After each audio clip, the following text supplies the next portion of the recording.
They always tell you there's a catch, a compromise, an asterisk. Sprite Zero Sugar? It's different. It's the lemon lime flavored refreshment you want with zero sugar. This is Sprite Zero Sugar. Obey your thirst. New Year, same extra value meals at McDonald's. So now get 2 snack wraps, plus fries, and a medium soft drink for just $8. For limited time only. Prices and participation may vary. Prices may be higher in Hawaii, Alaska, and California, and for delivery. This is episode 4 of Alignment in Action and the time we spent with the Central Michigan football staff. This series looks at alignment and how a strong leader sets the stage and allows other people to do their work. All of these conversations were recorded during Central Michigan's first season under head coach Matt Drinkle. In episode 1, Matt laid out his vision. In the episodes that followed, we listened to how that vision shows up inside individual position rooms. This episode examines something different. Not how alignment is talked about, but how it holds when authority is exercised and real decisions are made inside the staff. Before we hear from today's assistant, it's important to understand how authority is structured inside this program and how responsibility is distributed rather than centralized. Here's Coach Drinkle. I imagine like the model everyone probably can visualize the easiest is an NFL team. I am really, the way I run our college program is I'm really kind of like an NFL, this is the way my brain sees it. I'm kind of like the NFL owner. So the board that can fire me is the president, the athletic director, the donors that are the big time boosters, those people that can get really up in arms and want a football change. But they're really like the board. I'm like the owner. And then the business and football side separates where the coaches and Coach Chapin like really kind of run the football side of it. And then Coach Upfer, who's our GM, runs the business side of it. So then from there, there's kind of like 6 lily pads that I view like that keep a healthy program afloat. And I spend my time jumping around between these 6 departments or 6 areas constantly. So that way that there's never an imbalance in the program where it's like, okay, well, I've spent all my time coaching O-line. I wish I could coach offensive line every second of every day. That's what I wish I could do. But for me to do that, I will then spend so much time, energy, and resources and neglect other parts of the program that are really, really important, especially as it gets set up and running. So you want to give away, like I have, the 5 coordinators. So your offense, defense, special teams coordinator, our general manager, and then our strength coach. So whenever we have like coordinator or upper level management meetings, those guys and plus our director of analytics is involved in some of those. But really making sure that those guys are the head coaches of their areas, and we constantly have communication threads and meetings, alignment meetings basically. So everyone's on the exact same page and we all wonder why. Or we all know why. No one has to guess or wonder. So I think that's one of the things that happens is when people get siloed away is you really focus on like, okay, well, how is this affecting my room or us right now? And not because anyone's in bad intention, but because you don't have all of the information to make choices. So my job is to, the information that's relevant to the other department heads is get them that information as much as possible and understand like, okay, not only here's this information, how it affects you and the other people, here's how it affects me and the program and what you need to know. So I think that alignment starts a little bit slower for us, the way we organize it, but then it distributes out at a much faster pace. What you just heard isn't about titles, it's about trust. Authority in the structure doesn't come from hovering or controlling every decision. It comes from clarity and from empowering people to own their own area completely. That model only works if the people underneath it can actually operate inside it. The next conversation is with Coach Jim Chapin. Coach Chapin runs the football side of the program not as a figurehead, but as someone trusted to make decisions, manage people, and carry standards forward.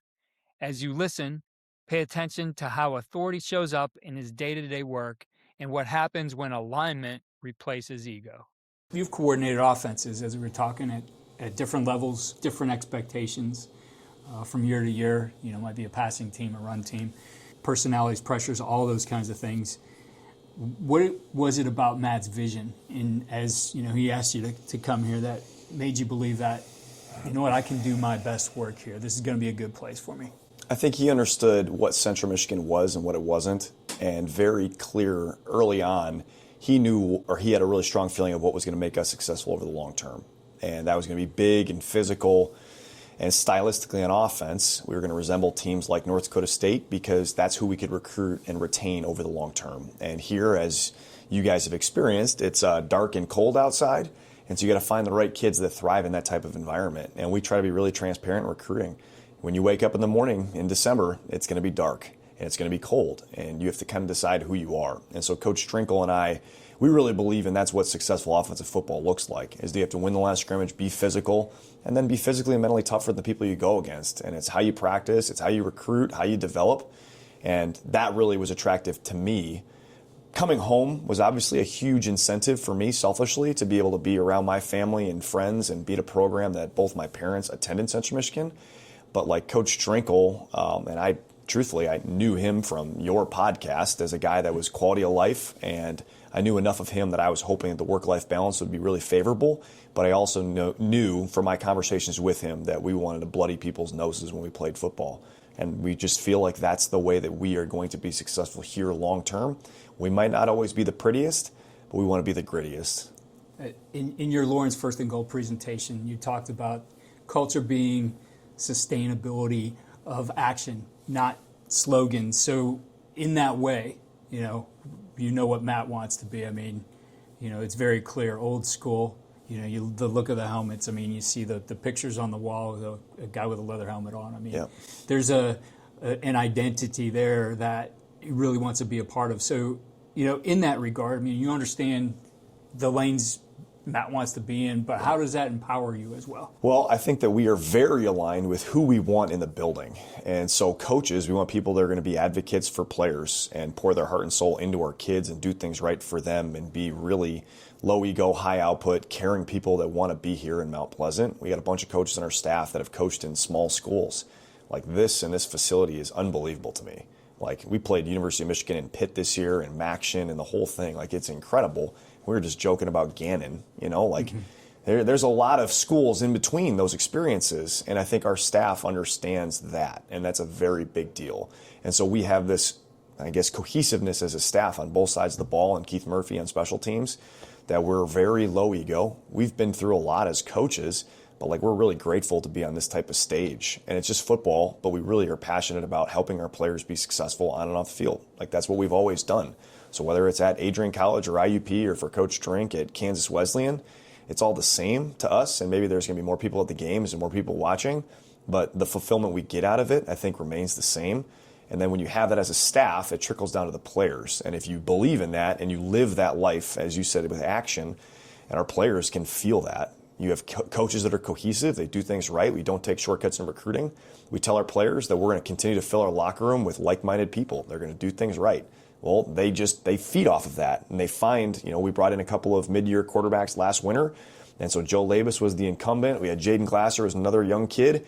And the people that we brought in Marcus Beeman and Angel Flores, were great students, tireless workers, captains of the previous school. They were the right type of people. And then the guys that are in the locker room already go, okay, these coaches are going to bring in the right people. They're not going to take shortcuts. And so then it just becomes this living, breathing thing where there's this believability because it is the action. And then it's how do we coach? How do we develop? And then it's how I try to communicate with the quarterbacks on the field. I want those guys to cut it loose and be fearless. And if they have to worry about their position coach screaming at them every time they look in the wrong direction, it's not going to maximize them. And so I try to stay as calm as I possibly can and kind of be the eye of the hurricane.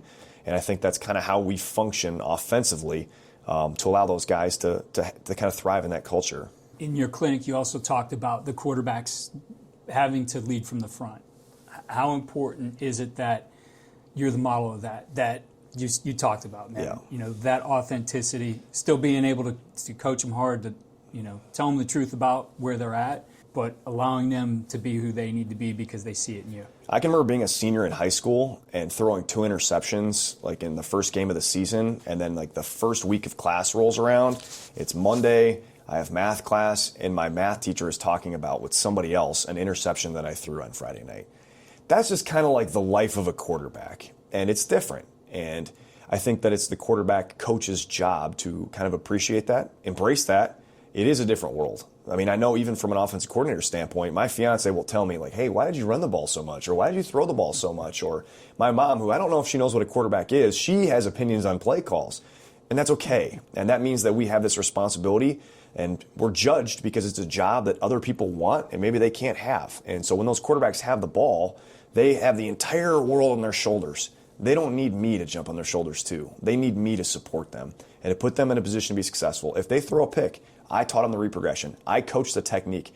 I was the one sitting in film room. It's as much me as it is them. And so I want them to feel that way, that they can make mistake because they know I'm going to be behind them. And like whether we score on a drive or we have a turnover, I want them to know they're going to come off the sideline. I'm going to be there for them. And we're going to give everything we possibly can for them. And that's a lesson that I've learned the hard way over the years where I know earlier as a coach, I don't think I functioned that way. And I wish I did, but it took younger players telling me that I wasn't an advocate for them and I needed to change. And that I took it to heart. And I think I try to do that with the guys here. Maybe digging in even a little deeper, that idea of the difference between, some constructive conflict versus destructive tension that can show up in a staff room. Everything doesn't always hit the right way. Yep.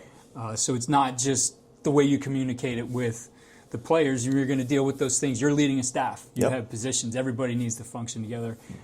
How do you create that? How is that part of the culture? Well, that's a great question. And it starts with my relationship with the head football coach. And my job is to do exactly what he wants me to do. Like that has to function that way. And it is, as much as we want it to be this kind of like level playing field and job operation, it's still vertical leadership. And my job as a starting point is to do what the head coach needs me to do and make his life easier.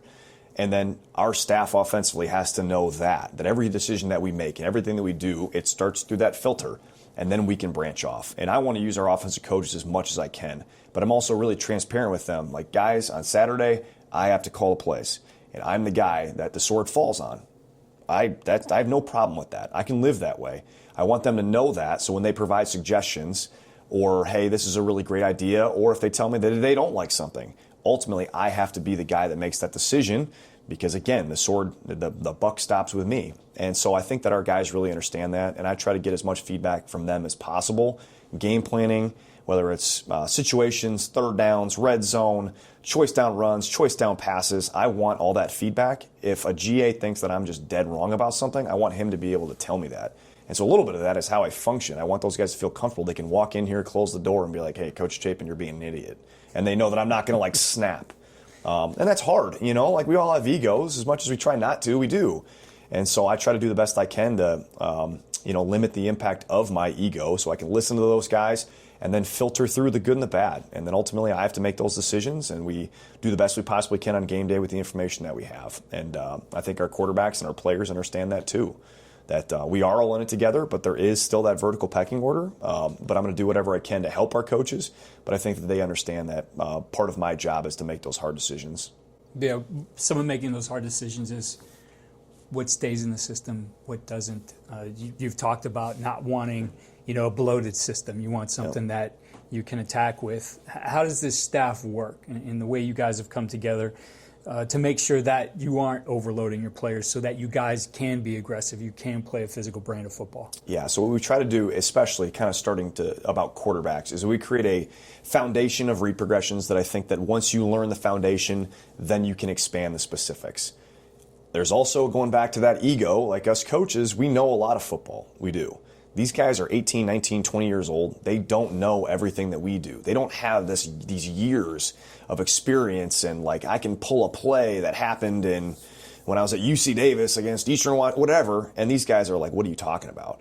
And so we have to keep it simple for them and have a really good barometer of where they're at. Where's that saturation point? What's too much? And you can push the envelope, and as a coach, you can go, hey, it's their fault for not doing it and not being able to execute it. Or you can kind of take a step back and say, well, why aren't they executing it? Maybe we kind of reach that point. Why is this hard to understand? Why doesn't this fit our system? So like at Eastern Washington, we were spread, fast-paced, no huddle, the whole thing.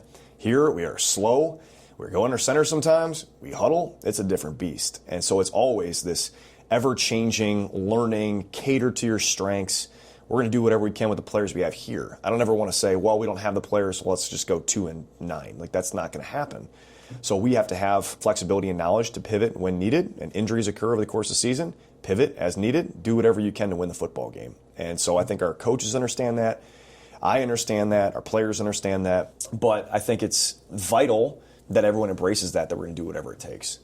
Looking at what you've done as an offensive coordinator, are there things that you say, I'm not going to do this anymore? Matt put that slide up, and we talked about that at AFCA. I asked, if he has the Dwight Schrute one. Would an idiot do this? If he would, then I don't do that thing. Like, is there anything like that as you've progressed here as a coordinator, like, I'm going to stop doing this. This isn't sustainable. This doesn't scale. I try so hard.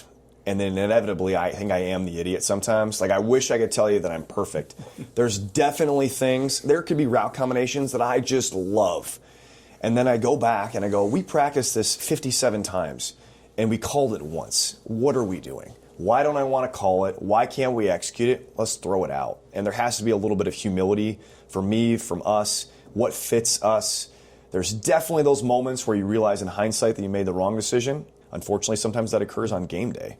But there's certainly things that we try to be really simple. We try to kind of keep things player-friendly, not about what we can learn as coaches, but what we can execute with our kids. I try to think of it as like a numbers game, too.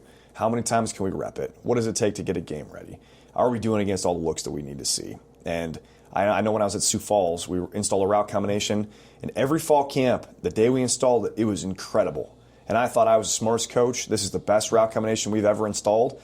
And then, like, over the course of the season, we run it in games, and it was just terrible. Like, man, what's going on? And so then I would go back through, and in fall camp, the day we installed it was simultaneously with the day that the defense installed Tampa. And, man, it was great against Tampa and terrible against everything else, but I was too dumb to notice. And so it took some years. So for me, I'm a little bit slower, I suppose, on the Dwight Schrute scale, but I learn over time. You talked about seasons where there's talent but the results lag, or other seasons where there's adversity and it sharpens maybe a team that was struggling up until that point. That adversity, is something that's a spark inside the staff when things get hard. First year's always hard. You guys have had success, but I'm sure there's bumps in the road. What things do you feel like show up first? What are the things that you could see, okay, this was a little bit tough, but here was communication or trust or clarity? What things do you feel show up for the staff? I think from me to our offensive coaches, to our players, and I say with the quarterbacks too, but we're never going to be a palms-up operation. And that's like, we don't have a solution for it. And we're always going to fight tooth and nail to do whatever we can to create that solution. There's always an answer. Whatever the problem is, we're going to create a solution. And if you have that mindset, we feel like over the course of the season, the reality is that there's going to be problems. Like on my dry erase board behind me, there's probably some things that maybe aren't the most, like, I don't know if you're familiar with the Stockdale paradox, but it's about POWs in Vietnam. Yep. And it's as bad as things get, the blind optimists are the first ones to die. I know that sounds pretty morbid when I say it like that, but I want our guys to go like, hey, there is going to be problems. We have to create solutions. We could lose the entire offensive line with food poisoning the morning of the game. We still have to play the game. And I want them to kind of have that mindset of creating solutions. Yes, we can have issues, and it's okay to admit that we have issues. Like, you can't just say we don't have, but what are the solutions? Let's focus our time and energy on that. And then even at the bottom, flexible in tactics, relentless on progress. Like this, again, our offense is very different than we did at Eastern Washington. And I have a hunch next year will be different than this year in some ways. And so we want this constant flexibility of changing how we do things, but within falling in that same umbrella of who we are and what we do from a culture standpoint. So I think that starts with me. And when things go haywire, how do I act? Do I turn on the staff? Like imagine if, we took a sack and then all of a sudden I'm screaming at Hayden Mace, our O-line coach, in the middle of the game. The players, the coaches, they're going to be like rolling their eyes like, okay, this guy can't keep it together. Or I can kind of, again, be the eye of the hurricane and try to maintain my level-headedness and try to maintain the humility. Ultimately, my response to whatever is going on around us is going to determine our outcome. And so, like, my job is to be that, like, figure in the offense that breathes confidence into everybody, whether it's quarterbacks or whether it's the staff. And so this year was a great example of it. Week one, man, our guys, it was so cool. We went out there to San Jose State. At times we played well on offense, and at times it was like, oh boy, there was some stuff that we needed to get corrected in a hurry. We turn around and get stomped by Pitt. We turn around and get stomped worse by Michigan. There was some fragile going on. after that third game. And I think there was especially some younger guys that hadn't been through it before that were very worried. That this plan isn't working, or I'm not getting better, or what is going on? Do I still trust this process? And again, I think it's me, and then it goes to our coaches, who then breathe it into our players. Is there panic? Is there blame? Or is this is the plan? And I think that's what Coach Strinkle does, and that's his magic sauce, is that he creates this system that people believe in the greater story, and they believe they know what the outcome is before the story's been written. And I think that's incredible. And he did that from January. And we talked about what it was going to be like. And we knew that it was going to be extremely difficult. And what we want to do through those first 3 games is get better. And we wanted to grow. We want to challenge ourselves and expand our scheme. And we wanted to prepare ourselves for MAC play. And yeah, it's hard when you're getting stomped by Michigan in front of 110,000 people. But I think our kids, we battled through that together. And then we came home, we played Wagner and experienced success. And then it was like this big exhale from our players. But I think that we could have tensed up as coaches, and that we could have had a very different outcome. But because we still believed in that process, we knew what we were doing was working, we were going to continue to improve, and we had so much football left to play that we were going to be just fine. But it had to come from us coaches and breathe it into our players, that when it gets difficult, that we don't turn on them. And again, like if a quarterback threw an interception, I'm not going to turn on them. I'm going to be there. And that's going to help us in those moments where maybe things aren't perfect, and then you can kind of ride the wave until it gets a little bit better. As the offensive coordinator, if you were talking to another coordinator from another team, he asks you, what is it that this stuff does that's better than most? You know, looking at your guys now at the year of N1, what things really pop for you?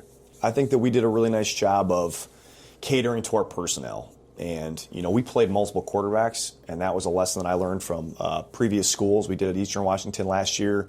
And then when I was at Sioux Falls, we played against the team that did it, and I always thought that was so smart. And we did this year. And so, like, Joe Labus, a senior, he is like the prototypical pro-style quarterback. But we felt like to win and to be successful on 3rd down, 4th down, goal line, we needed to run the quarterback.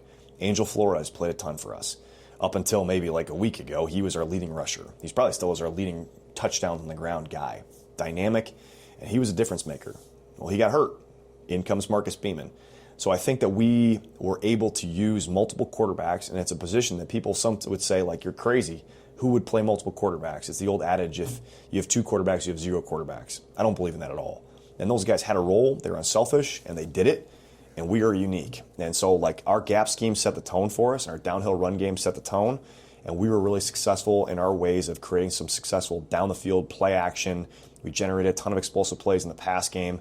But I think it was the quarterback run that really kind of set us apart when we were playing our best football. Coach Strinkle talks about empowerment, you know, and everybody owning their piece of the culture. As you look forward to, you know, year 2 in the program, what are the things you're looking at that, hey, this is what I'm really going to work on myself, because I know it's going to help us as a team. I know it's going to help this culture moving forward. Yeah. In our culture, it's almost like now in college football, it's different than what it was 10 years ago, where you would have this ongoing, bring in a freshman class, graduate the seniors. Now, at mid-year, we're going to bring in new faces, and you have to start all over. And Angel Flores was a new face. Marcus Beeman was a new face. Rusty Van Wensiga. We had all these kids that came in January, and we set out to establish a culture. Well, we're going to have an influx of guys. We're going to have some freshmen that come in mid-year. We're going to have some transfers that come in mid-year, and we can't take that for granted. This is how we do things. This is who we are. And we can fall back on that only if we can create that foundation yet again. And like this year, it wasn't always perfect, but we were able to weather the storm at all times. And so we have to do that again from the jump, bring in new faces, do it right. Don't take shortcuts just because we say as coaches we've been here for 2 years. You might have a guy that's been here for 2 minutes. We got to teach him how we do things. And so that's going to be the most fun part of this thing. That you're going to have some guys that now it's not just going to be the coaches that are leading the way from a culture standpoint. It's going to be we have guys in the roster. And so I'm really fortunate. We graduated 1 senior quarterback. We got a bunch of guys coming back, and those guys can help like whoever comes in our door. This is how we do things. And our players now can say, we know it works. That's really powerful, that they believe in the coaches. They believe in Coach Riedel, our strength coach, obviously Coach Strinkle. They know it works, and they can breathe that confidence into new guys that come in here. You know, for me, I love football. I love scheme, I love that. I could sit and watch PFF all day and be really happy. And so I'm eager to look at the personnel that we have and really self-scout. What do we do well? What do we need to change? What fits our guys? So like last spring, we probably looked very different than we looked in the fall. And that was because honestly, I showed up and was like, I don't know what we are. And so we did some things that maybe we did at Eastern Washington, and then you install it and you look at it and you go, that's not going to be us. We need to get away from that in a hurry. And we did. And so now it's a little bit more of I know who our guys are. I feel more confident of this is what they do really well, or maybe this is what their weaknesses are, and so we can pivot our scheme around who we have. For a coordinator, really any coach listening who wants autonomy and alignment, what's one thing they should reconsider in how they work with their head coach? That is a fantastic question, because I think that's like the hardest thing for offensive coordinators or coordinators in general.